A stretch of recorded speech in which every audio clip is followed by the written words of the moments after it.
అండి అందరూ ఎలా ఉన్నారు? ఈరోజు నేను చికెన్ బిర్యానీ తయారు చేస్తున్నాను.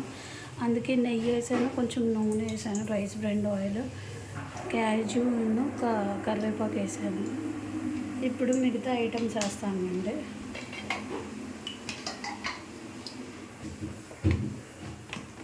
చూసారు కదా, ఉల్లిపాయ, పచ్చిమిరపకాయలు, టమాటా.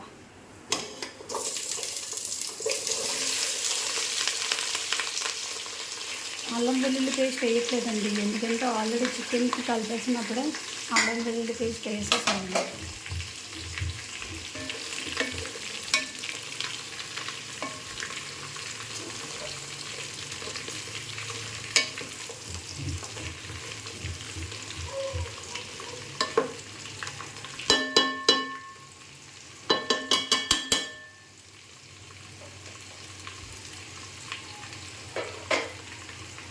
కొంచెం సేపు మగ్గడానికి పడతానండి.